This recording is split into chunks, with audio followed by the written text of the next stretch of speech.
answering questions there about tariffs and also about Ukraine after that heated exchange with President Zelenskyy in the Oval Office a few days ago. Let's bring in our US correspondent David Blevins, who joins us live from Washington.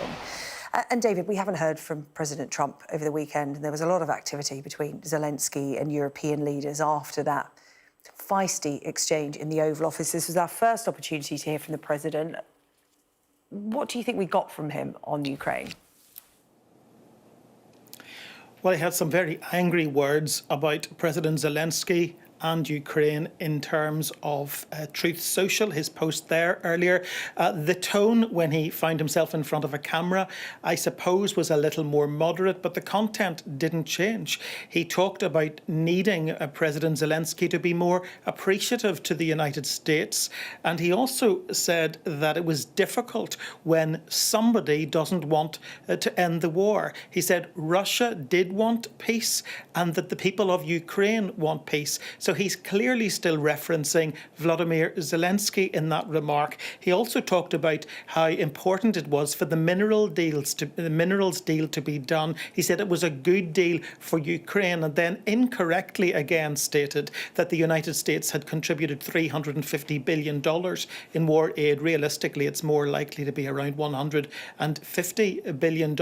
And again, he stated that while the European contribution had been in the form of a loan, the US were not getting their money back. Well, the European commitment was not in the form of a loan, something he was fact-checked last week on by both the French President and by the UK Prime Minister. So he had lots to say about Ukraine. He was asked the question about comments coming from Moscow about the government there feeling that the US government was now more aligned with its foreign policy than ever before. He used a very interesting phrase. He says, well, it takes two to tango. So he didn't deny the suggestion that he was leaning more towards Moscow and said he believed Moscow wanted a deal, that the European Union and European nations wanted a deal, and it was really a question for Ukraine at this stage.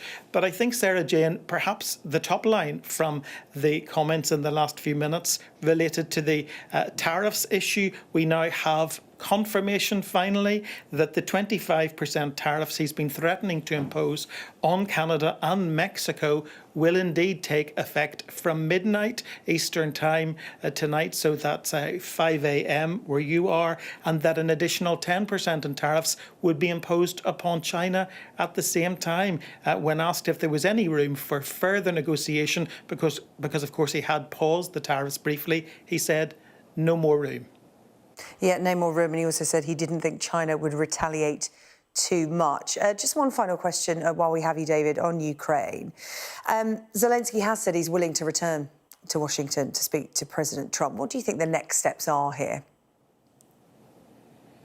Well, I think it's quite hard to read right now, Sarah-Jane, because you have part of this being played out on social media by President Trump and in front of the cameras. A lot of bombast at times where he's clearly very frustrated still with President Zelenskyy, wants him to do this minerals deal because he believes that will pave the way to a ceasefire and potentially to ending the war in Ukraine, something he has repeatedly promised during his election campaign. In fact, he said he would do that within 24 hours, and here we are more than a month into his presidency, his second term, and there's still no sign of that. But realistically, behind the scenes is where the real talking is taking place. And we have had more positive signals in relation to that. The US Secretary of State Marco Rubio, for example, in a telephone call to Foreign Secretary David Lammy in the UK today, commending the United Kingdom for the emergency summit at the weekend and for stepping up to provide security guarantees to the best of its ability and recommitting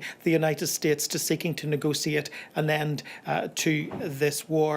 Interestingly, President Trump is now going into a meeting with his national security team. There was some suggestion that they could go as far as to pause US military aid to Ukraine. In the last few minutes, he's also confirmed that that's not on the table right now. So at least that leaves hope on the table.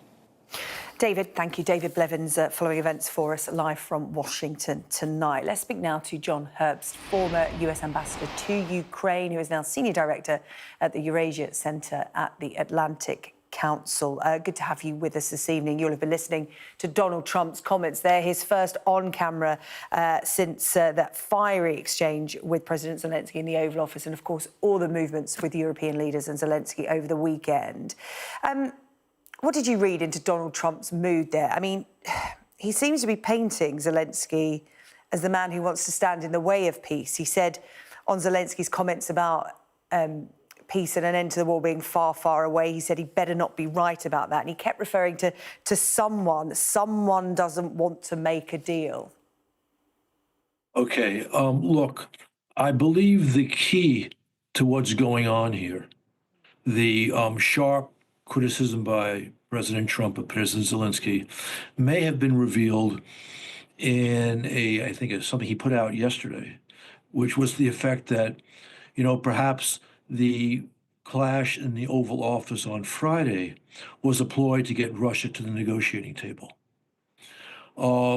This is consistent with the way Trump approached Kim Jong-un and North Korea in the first administration, trying to get a deal on North Korean nukes, where he relied on flattery of the North Korean strongman to try and get a deal. And then it became clear that Kim was not willing to make a deal that suited American and our allied interests in Northeast Asia. Trump walked away. It's very clear that the actual impediment to peace, as Trump said in early January, after he became president for the second time in later January, is Putin. But again, Trump has a way of dealing with dictators, which is to flatter them and maybe to make them feel that his views are closer to theirs than they actually are. And he may be doing that by putting pressure on Zelenskyy. I don't think that's going to work, but it seems to be a tactic that Trump finds interesting and profitable or preferable. When you say you don't think it's going to work, we saw Zelenskyy very quickly after that Oval Office confrontation, you could call it, embraced by European leaders. And, they were on the phone, they were publicly making statements. We saw him together with them over the weekend. What does he do now? Because he has said he is willing to go back to Washington to talk to President Trump again. I think that eventually this problem, which is real, will be overcome. I believe it could be overcome more quickly if President Zelenskyy were willing to say, well, I think I overreached in the Oval Office. I may have pushed a little bit too hard. But it doesn't seem like he's going to say that. He was speaking to our well-presented Yalda Hakim at the weekend, and she was saying, he wouldn't be pushed on that. He wouldn't apologise. No, correct. He is a strong-willed man, as President Trump is. But of course, it is true that Trump has a stronger hand than Zelenskyy has. But I think you're right about that. But it's clear that the critical minerals deal was key to getting Zelenskyy into the Oval Office last week. And I think it's key to the restoration of normal ties between Zelenskyy and Trump. Trump is clearly still interested in this. Zelenskyy is also interested in this. I'm not sure Zelensky's latest offer that he's happy to go back to Washington to talk about it is going to work. But finding some way to sign that deal on terms that the Trump White House would like could be the vehicle. It's worth reminding people why that deal is seen as so critical. Donald Trump there saying that there will be an update on the deal on Tuesday night, tomorrow night. Why is that so critical? Because when that was announced before, we knew Zelenskyy was going to the White House before that meeting, a few eyebrows were raised as to what that had to do with peace between Russia and Ukraine. How does this play into that picture? There are two elements to this. It's important to the United States, first, because we don't want to be dependent on China for rare earth minerals and other critical minerals. So Ukraine can help us fix that problem. And for Trump, this is a concrete reason for him to make sure that Ukraine emerges from any peace deal sovereign, independent, economically viable, and defensible. So that's why it's important for the second reason, for getting a real peace. This gives Trump an even greater stake in the right outcome. And I think Zelenskyy and his team understand that, but they need to find a way to get past what happened on Friday. I think you're right that we're not going to see an apology. So they had to find some way to get Trump's mind off of from his view was an unsatisfactory meeting in the Oval Office. John Herbst, really good to talk to you, former US Ambassador to Ukraine, there, Senior Director now at the Eurasia Centre at the Atlantic Council. Really good to have your thoughts here this evening. Thanks so much. Thank you. Oh, here in the UK, the Prime Minister has been reassuring MPs that the US won't withdraw military support for Ukraine. That's despite this apparently deteriorating relationship between Trump and Zelenskyy. So Keir Starmer telling the Commons America remains vital in securing peace in Europe. Here's our Deputy Political Editor, Sam Coates, with more. Take that, give it a spin. Give it a spin, yes. Keir Starmer is seizing the moment to become a major cog in global affairs. Here, hosting apprentices from the defence industry, hours after hosting a major summit of European leaders. International plaudits yesterday for placing Britain at the forefront of the coalition aiming to secure peace in Ukraine. And now we're going to give you a lot more work. Yes. I call the Prime Minister. Today, his focus improving his standing at home. Less than a week since I called on this House to show the courage of our predecessors, we see clearly before us the test of our times, a crossroads in our history. As he spoke, President Trump was launching another tirade against President Zelenskyy, the Prime Minister walking a difficult tightrope. I also welcome the President's continued commitment to that peace, which nobody in this House should doubt for a second is sincere. The peace plan will likely mean British boots on the ground in Ukraine. For the Prime Minister, it's a necessary show of strength. So a strong peace, a just peace, a lasting peace, that has now to be our goal. It is vital, it is in our interests, and its pursuit, Britain will lead from the front. We must now win the peace. Kemi Bedrock. Agreement across the chamber. There are, of course, many areas where the Prime Minister and I disagree, but now is the time for us to discuss where we do agree. At times like these, it is so important that we stand together to defend shared values and the fundamental, basic principle that aggressors should not win. There were occasional criticisms, some on his own side not happy about cutting foreign aid to fund defence spending. Does the Prime Minister understand the concern of so many that these cuts could, in fact, in the long term, hobble the very leadership that the Prime Minister has shown this weekend? The PM's new man in Washington already under fire too for suggesting Ukraine lays down its arms at once. Mr. Speaker, many of us were confused by Lord Mandelson's comments yesterday. So can the Prime Minister confirm that they do not represent government policy? The Prime Minister swerved the challenges and was mostly able to enjoy that rare common scene, unity. I find myself in the strange and rather uncomfortable position of very much agreeing with the Prime Minister on everything he has said. I think this weekend he has not really put a foot wrong. It's been good to have him agreeing with me. We should do this more often. The Commons united behind the Prime Minister today, just as problems started to emerge. Keir Starmer told MPs that he needs more from the US to guarantee Ukraine's security than a minerals deal alone. Meanwhile, President Trump launched a blistering attack against President Zelenskyy. He's leading the European response, but it feels like a race against time before the White House could pull the plug. President Trump's closest ally in Parliament thinks Friday's White House row actually leaves peace closer than ever. Zelenskyy needed to wake up and smell the coffee. And since that meeting, he's done so. But the upshot of it is the minerals agreement will be signed within the next week or 2 weeks. And that'll be the first step towards a ceasefire and a peace agreement. A ceasefire within days has been floated by the French. Pressure is mounting from America. Can the Prime Minister keep everyone on board? Sam Coates, Sky News, Westminster. Well, I'm joined now by Lord Ricketts, the former UK permanent representative to NATO. Lord Ricketts, good to have you here on Sky News. It seems a long time since Thursday, doesn't it? And Sir Keir Starmer being in the Oval Office with Donald Trump. A lot has happened since then. How do you think Sir Keir Starmer has handled the events of the last 3 or 4 days? Because he now seems to be front and centre of what is happening between Ukraine and the United States. Yes, I think Keir Starmer has been immensely effective over the last few days. As you say, the visit to Washington went well, but within 24 hours, we had that explosion in the Oval Office. And I think he's been able to turn what was a real crisis into something of an opportunity. And by being very clear from the outset, support of the UK for Ukraine in the person of Zelensky, some very powerful signals. The visit to the King couldn't have a more powerful soft power gesture than that.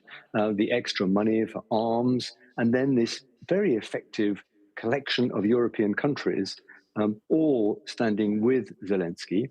And I think that has put the UK back at the center of European security, which is where we were. And I think the echoes I've heard from Europe today are very positive. Glad to see Britain back in its traditional role of a leader on the security field of Europe, and putting aside all the difficulties of Brexit in a shared endeavor with other Europeans. Of course, the gulf between Europe, including the UK, and Washington is not getting any smaller, and perhaps it's getting wider. And that is part of the tightrope that Keir Starmer is trying to walk at the moment. Yeah, that seems the irony in all of this, doesn't it? You know, the UK not part of the EU anymore, but closer than ever when it comes to this particular issue, but moving further away from the United States. And Sam Coates, our deputy political editor there, in his report said it is a difficult tightrope to walk because Sir Keir Starmer now finds himself, you know, having to keep European leaders happy, Zelensky, Trump. And Trump is the direct line to Putin. He seems to be the only line to Putin. So how does he manage that? And, you know, does his skill set, his background actually lend himself to doing well in the next few steps? Well, he surprised me. I think I've always seen him as a rather cautious figure, but in a crisis, he's been prepared to move boldly, and he's been very good at convening people and bringing them together. But yes, he's got to try to align all those different planets that you mentioned. He's been very smart in not jumping onto social media and denouncing Trump as many other leaders did. He's kept his messages private. He's kept Trump informed. It's very important, I think, that the Americans shouldn't see this gathering in London as a sort of anti-Trump rally. And it's good to hear that Marco Rubio has been positive about the UK role in doing that. I think at the heart of this, the problem is that when people talk about peace in Ukraine, they're meaning different things. Trump just means stop the fighting, you know, get it off Sky News, mean that we don't have to spend money on supporting Ukraine. What Zelensky and the Europeans mean is a real peace, a lasting peace, something that isn't going to break down because Putin, you know, betrays the ceasefire within months or a couple of years. And that is the gulf. I think at any cost, Trump wants the war over. But the Europeans, and Zelensky in particular, are not going to settle for a temporary ceasefire at any cost. And that is a big gulf that is separating them and needs to be bridged. Maybe a minerals deal can re-engage the Americans in Ukraine, seeing an advantage for them. But right now, that is the problem, two different meanings of peace. Yeah, my last guest, the former US ambassador to Ukraine, John Herbst, was saying there's a certain amount of theatre with Donald Trump. And we just heard him a few minutes ago answering questions from reporters. And he was saying, he was asked about comments that Zelensky made, which said, you know, some kind of peace deal looks far, far away at the moment, obviously off the back of what happened between him and Trump in the Oval Office. And he also kept saying things like somebody doesn't want to make a deal, not outright naming Zelensky, but sort of painting that picture for people. And that's quite difficult to deal with, isn't it, if you're Sir Keir Starmer, to have the President of the United States on camera making those comments. Zelensky's going to hear them, yet he says he's willing to go back to the White House. How do you navigate those kind of waters? Because we've not known a President of the United States to speak like this before, keeping everyone on their toes, everyone guessing. Does he mean what he says is what everybody thinks a lot of the time? Yeah, well, exactly. I mean, it is theatrical. It is intended to destabilize everyone. That seems to be his technique. But right now, he seems to have got it into his mind that Zelensky is an obstacle to peace and that Putin wants peace. I think he's got it completely the wrong way around. Of course, nobody wants peace more than Zelensky and the people of Ukraine. They're the ones who've been fighting and dying and watching their cities smashed in the last 3 years. But he doesn't want any peace. So I don't know how much of this is theatre on the part of Donald Trump. And I think he's dangerously down the road of looking for concessions that he can make to the Russians. He seems to think that a strong Russia and a weak Ukraine is the right recipe for a rapid peace deal. I personally think that's completely wrong. And the only way we're going to get the Russians serious about peace is if America goes on supporting Ukraine.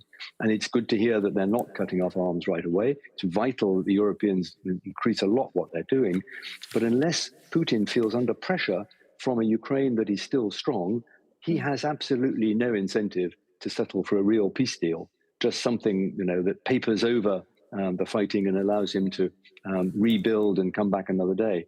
So I think we have to keep working on the assumption that Trump is just trying to destabilize everyone and actually does want to settle for something real. Keir Starmer is perhaps the best placed among European leaders with Macron to continue to make that point to him, keep the channels open to him. Lord Ricketts, really good to get your thoughts this evening. Thank you so much for your time there. Lord Ricketts, former UK Permanent Representative to NATO. So how will Sir Keir Starmer's peace plan for Ukraine work in practice, the so-called coalition of the willing, and does it have any realistic chance of succeeding? Here's our security and defence analyst, Professor Michael Clark. We've now seen the start of a European plan for peace in Ukraine. The Prime Minister laid out a 4-point plan focusing on military aid, Ukrainian sovereignty and economic pressure on Russia, but also what Sir Keir called a coalition of the willing, countries that would work with Ukraine on a peace deal and potentially be part of some sort of peacekeeping force. Now, here are some of the European NATO leaders at the weekend. It's all happy families, but how many of this group are actually willing? Well, the makeup of the coalition is something that Keir Starmer is keeping fairly quiet about because it's an evolving initiative. It definitely includes the United Kingdom and France because it's their idea, and it likely also includes Italy and Canada and maybe the Netherlands and perhaps the small Baltic states. But beyond that, it's pretty uncertain. Spain has ruled out participation. Germany cannot agree to such a commitment when it's in between chancellors. Poland has a pretty big army, but is clearly nervous that if it deploys a proportion of its forces to Ukraine, it'll be short of troops to declare any future Russian aggression attack elsewhere in the north. So the UK will be a key participant. But of its available forces, there would likely be only about, say, 5,000 on the ground at any one time. And there needs to be 3 times as many troops to be available for whatever number is deployed. So, depending on the involvement, the RAF could play a part. Britain's Typhoons and F-35 fighter jets will be a real asset. But there are only a handful of squadrons of each of those, and they'd be working very, very hard. Now, France has more than 110,000 troops, but again, nowhere near that number would be deployed, and they still need 3 times as many as however many they have on the ground. France also has Rafale and Mirage jets. They're very good, but not enough squadrons to do a major, enduring enforcement operation. And the rest of NATO pales in comparison to US military capability. And without the US, Russia may challenge European-only forces and increase the likelihood that they'd either have to fight or withdraw. And what about NATO's famous Article 5? Now, this is the popular understanding that an attack on one is an attack on all. Now, it won't be much help in forces operating outside the NATO area, and even inside the NATO area, Article 5 seems to have become somewhat conditional. Ultimately, this initiative is designed to show the US that Ukraine has to be part of any Trump-Putin negotiation and that the Europeans will have something to offer in making it work. And it shows Russia that the Europeans have something to offer Ukraine if it simply decides to fight on. The question is whether they are brave enough to dare Russia to take them on militarily if the US is not backing them up, and whether the Russians will be confident enough to try. So to come here on the UK tonight, police confirm the remains of a skeleton found near a retail park in Stoke are human. We'll have the details for you. And the day after the largest number of small boats arrivals of the year so far, an inquiry opens into one of the worst channel tragedies to date.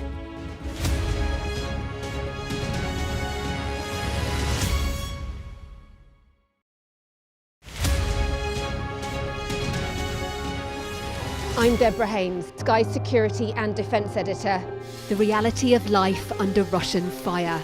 People don't want to leave even though help is here to evacuate them. They say they want to sort out their belongings first. It's absolute chaos. Fire, shouts the commander. there's a dash to safety, as Russian drones will be trying to find this position. We've now got to wait inside the shelter to see if there is incoming. I've been covering Russia's full-scale war since it began, witnessing the terror and the trauma. When rockets fall, I try to hide my head under my toys. Illustrating Ukraine's lost childhood, hopes and dreams framed by war. Conflict in the Middle East is another major focus. An incredibly dangerous moment. We saw the missiles streaking across the sky. We saw the intercept going up, and then we saw the explosions when the intercepts were successful. With global threats rising, I also explored defence and security in the UK and across NATO. This US aircraft carrier is operating in European waters in a deliberate show of force. This is routine training for NATO, but should Russia's war with Ukraine escalate significantly, pilots like these could be called upon to go into combat for real. Tucked away in the National Archives are some of the UK's old defence plans. The scale of this bunker underlines how seriously governments took the threat of nuclear attack and global conflict. Should allies listen to Vladimir Putin's sabre-rattling? No, they shouldn't, and they don't. Sky News, the full story first. We are under Israeli military restrictions in terms of some of the things that we can film, but it's important to be in there. What a slow drive for the president as he approaches his golf club. 4 more years! Free wherever you get your news. I'm Mark Stone and I'm Sky's correspondent based here in Washington, D.C.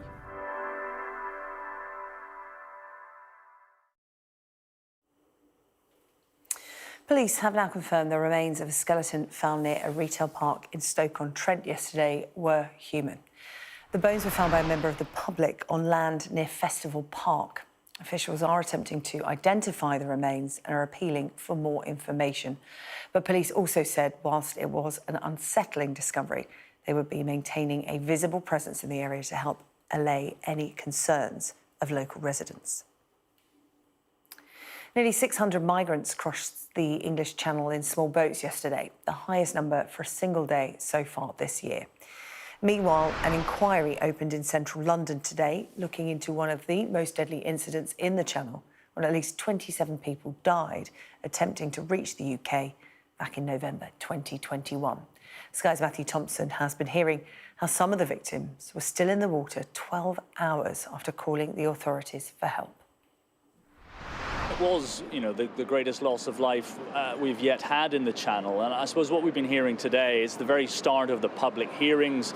We've been hearing a quite detailed and at times harrowing account of what exactly happened on that night, but also the inquiry's been sort of setting out the questions it feels it needs to answer. So what we heard is on the night of the early hours of the morning, the 24th of November 2021, this boat, barely seaworthy boat, went into the Channel, overcrowded, some 33 people on board. They were given life jackets that were stuffed with cotton, so barely even worthy as life jackets at all. And at some point after 1 o'clock in the morning, the boat got into trouble. It started taking on water, panic set in.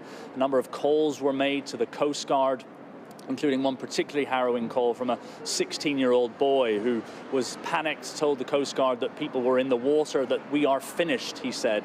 And extraordinarily, he was told that help was on the way. He was told to stop calling, and help never came. And we now know that some 31 people lost their lives in what the Coast Guard called Operation Charlie. You'll probably hear that term quite a lot as the inquiry progresses. But the inquiry can't rule out that more people, possibly even children, were on board that boat, whose whereabouts may simply never be known.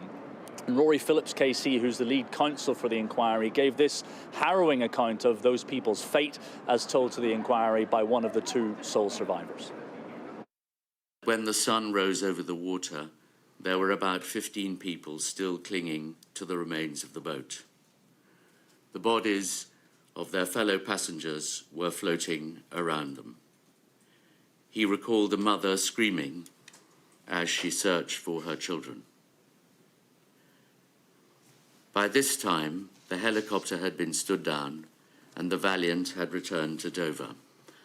No one in the UK was looking for Charlie. No one came to their rescue. And what we now know is that the Border Force vessel dispatched to come to the rescue took 2 hours to get there. And then when it did get there, there was no sign of the boat. It actually mistook another boat for Incident Charlie, the one that was in distress, and the entire search and rescue operation was called off. A survivability expert has told the inquiry that at that point, he believes that most of the passengers were alive in the water, and no one came for them. And there are a range of potential issues have been identified: lack of resourcing, miscommunication, delayed responses, all of which will be assessed in detail by the inquiry. Ultimately, the goal is to find out what happened, why it happened, and how it might be prevented in future. Still to come on the programme, as an investigation opens into social platforms like TikTok, I speak to the mother of Brianna Jai about whether enough is being done to protect younger people from online harm.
Online platforms TikTok, Reddit and are to be investigated by the UK's data protection watchdog over the way that they use teenagers' personal information.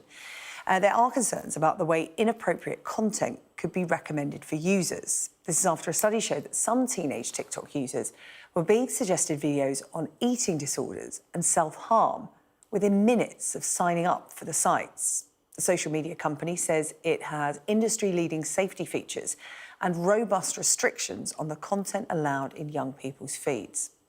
Well, among those calling for stronger online protections for young people is Esther Jai.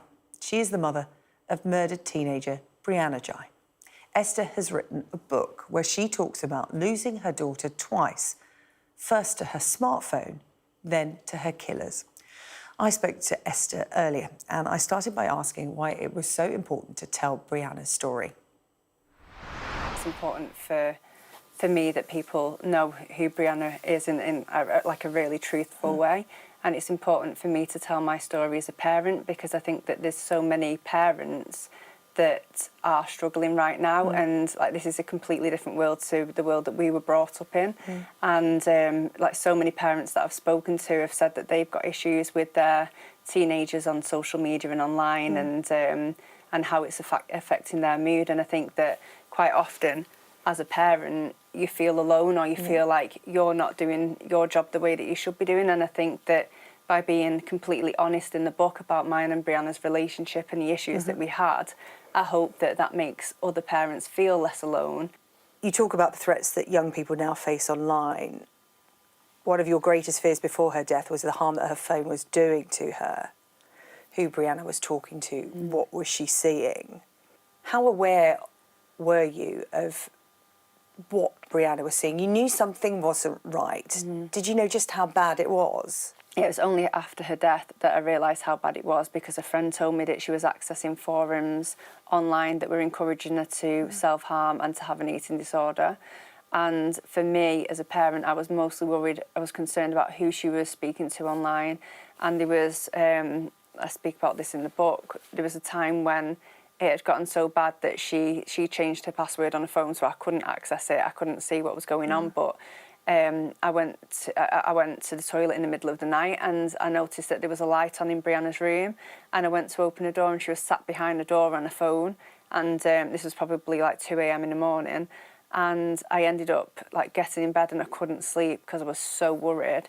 And I sent an email to like a really great supportive teacher at the school that Brianna was at, just saying that I am really concerned that I will come home from work one day and I will find both of my children raped and murdered, because I didn't have a clue who she was speaking to, and I was really concerned that she was perhaps going to give our address out, because I had all of the talks with Brianna. I spoke to her about, you don't know who you're speaking to online, and it just didn't sink in. And I think that teenagers always think that they know best, and the more that I tried to protect her and the more that I tried to kind of teach her about the dangers online, the more she pushed me away. You use an FT quote in the book: there are fewer regulations protecting children online than there are the sale of eggs. Yeah. Tech companies push back, and there always tends to be a conversation about parents need to do more. If smartphones were banned for under 16s, it would essentially be up to parents to implement that. There's a lot of pressure put on parents' shoulders. Is that right? Because you describe in the book the daily push and pull struggle you had with Brianna over her phone and over what she was seeing. Yet the tech companies weren't doing anything. I think you referred to TikTok in 2024 putting on a restriction about beauty filters. So they can do it. Yeah, I don't think that it's fair that parents have to be responsible for all of this. Like, as a parent, I really struggled to monitor what Brianna was accessing online, and we had so many professionals around us. I was working really closely with the school. Brianna had counselling. She was under the eating disorder clinic. Like, there were so many professionals, and that's just to name a few. And nobody knew what to do about it. She had people come into school to discuss the dangers of the online world, and she would not listen. She would not engage, and And I was... Is that because the whole horse had bolted? Because you do speak to a lot of parents and they feel like their children are being brainwashed. They believe everything they read on TikTok or on other social media platforms because they are so young. They don't know any different. They don't have any detachment. It's all they've ever known. We've known differently. They haven't. Yeah, exactly. And I think that they are so young and impressionable, and at that age, like your social status, your peer groups, it matters so much. And I think that's why they spend so much time on social media, as well as social media is so addictive. Like even adults know that social media is addictive, and young people. And like I feel like what Brianna was experiencing, like the self-harm sites and the eating disorder sites, like that's just the tip of the iceberg as well, because you've got like misinformation, you've got like suicidal ideation. There's so many harmful things online, and I just don't think that young people are equipped to navigate that at that age. And I do really support a ban on social media for under 16s. Since you lost Brianna, the Online Safety Act has been passed, but you want it to go further. What more would you like to see? I would like to see a social media ban for under 16s, and it will be interesting to see what happens in Australia. And I think that, like, I'm no tech expert by any means whatsoever, but I just think it would be great if we could have a smartphone that was safe by design for young people, for say under 16s, where you can't download these apps. There's a limit to the kind of apps that you can download. Yeah, it has a calculator. You can track your child walking to school. So we haven't got all of the, because I think that quite often parents think they're giving their child a smartphone to keep them safe. To keep them safe, and so that they can, like, say, track them walking to school and stuff. Why don't we have more really great smartphones that are safe by design for children? So yes, that's what I would like to see. But as I say, I'm not a tech expert. Maybe it would be good to sit down with a few of them and see what we can actually do, because I think that it's not just a problem for parents. It's a problem for tech companies, social media companies, government, schools. Like everybody needs to work together to see how we can tackle this. Because so often, this problem. When I talk about this, the feeling is that the technology has advanced faster than legislation, the government, parents can keep up. And the need to act, the urgency to act, is such that innovation is still happening at a frightening pace. In fact, you talk about in the book that you've had a glimpse into the future with an online chat portal that allows people, including children, to talk to bots that imitate real people or fictional characters. In fact, there was one where you could talk to Brianna. Yeah, there was one where you could talk to Brianna, and there's one where you could talk to me as well.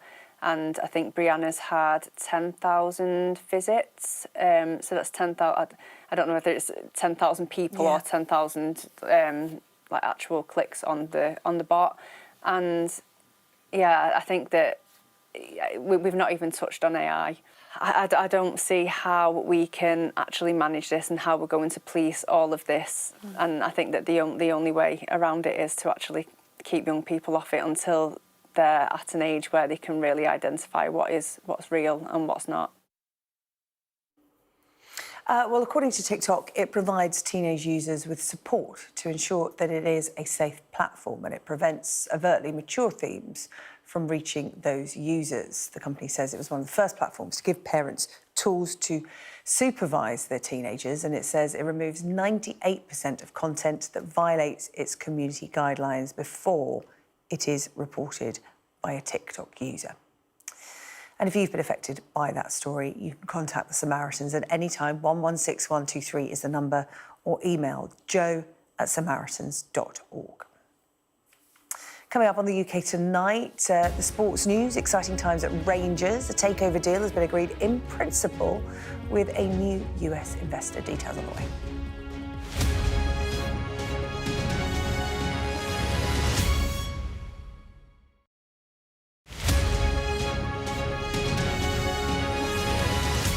We arrive. A secret hospital hidden in the Myanmar jungle, treating the victims of this bloody war.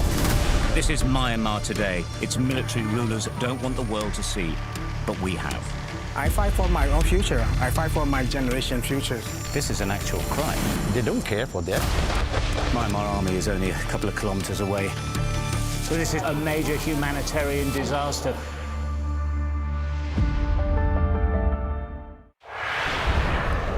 Once almost lost, these denizens of the deep are back. The problem for these whales is global warming. Water temperatures are rising. We're worried that the animals are actually starting to starve. Deadly and outdated. What do you think should happen to the nets? I would like to see them go. I'm Nicole Johnston, Sky's Asia correspondent, based here in Beijing. towering monument to the China dream and its demise. From one end of this country to the other, China is littered with real estate that's falling apart. China is facing a tsunami of the elderly. We have to work as long as health allows, otherwise, no money. China is under pressure to pay for the pensions of 500 million retirees. I've reported on a wide range of stories from around the world. Mass protests forced the president to flee. The sight of the president's private swimming pool only reinforces to Sri Lankans the great divide here between rich and poor. Aid groups say Gaza is now the world's most dangerous place to be a child. The Israeli army has raided towns and villages all over the West Bank. These tunnels run all over Gaza. The Gaza Strip is ridden with them.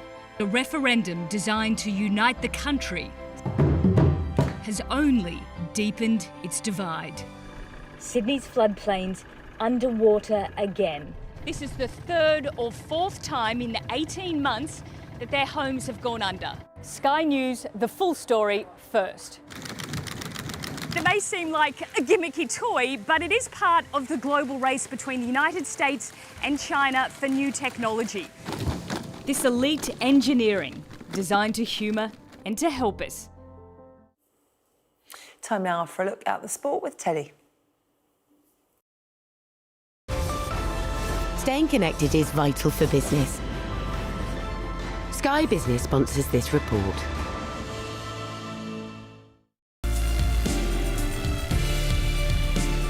I needed someone to look over my plans, so I went to a man who's got plenty of experience working behind the scenes in football.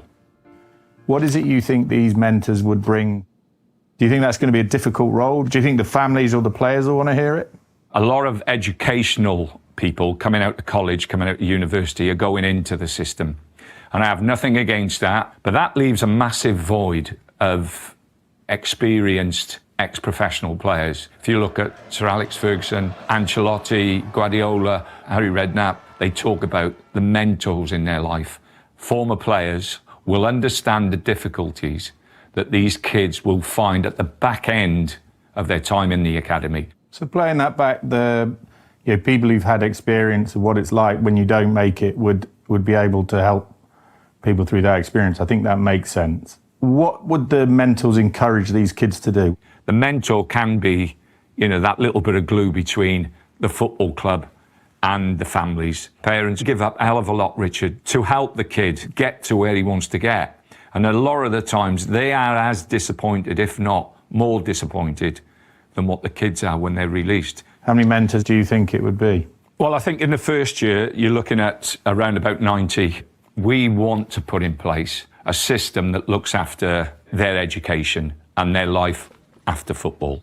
All the clubs run a BTEC scheme. It's remarkable. The system has almost 100% record of BTEC passes. We've spoken to Richard Jones at Bryanston School about clubs having teachers come into the academies and teaching in classrooms. The kids will relate to the academy as a football area, not an educational area. What you mean is having a career outside of football. So from 14 to 16, a mentor would come into the family. They would go to the schools and see what your strengths or weaknesses were and prepare the kids at 16 if they're taken on as scholars. Educationally, they might be able to go on to do A-levels and then go on to university, or they might be more adept to working outside. They might fancy being a tradesman. Not all kids want to be in classrooms. What you're focused on is the people who don't and won't make it as professional footballers, is that right? We would set a league up. Instead of them coming out at 16, they have then trials. So they have 3 months to try and find another club. But also in that period, they've had this big kick. They've then got to sit down and take their GCSEs. We would say they don't need the trials. They can go into these colleges and universities and play. Sky Business sponsors this report. Time for a quick look at the weather before we go. The ideal atmosphere, whatever the altitude. The weather, sponsored by Qatar Airways. The next few days looking largely dry and settled, although the northwest will turn wet and windy at times. Most places fine this evening, but central parts are going to remain quite cloudy and locally damp, while the windy north of Scotland will keep a few blustery showers. Southern parts look dry and starry again tonight, with patchy, locally dense fog developing, especially over Wales, the West Midlands and the South East. Elsewhere, central parts will see cloud and patchy drizzle largely clearing away, while Scotland will tend to cloud over, turning damp in the northwest. The perfect climate, whatever the forecast. The weather, sponsored by Qatar Airways. That's all from the UK tonight. We are back tomorrow night at 8 o'clock. Up next, it is The World with Yalda Hakim. We'll see you tomorrow.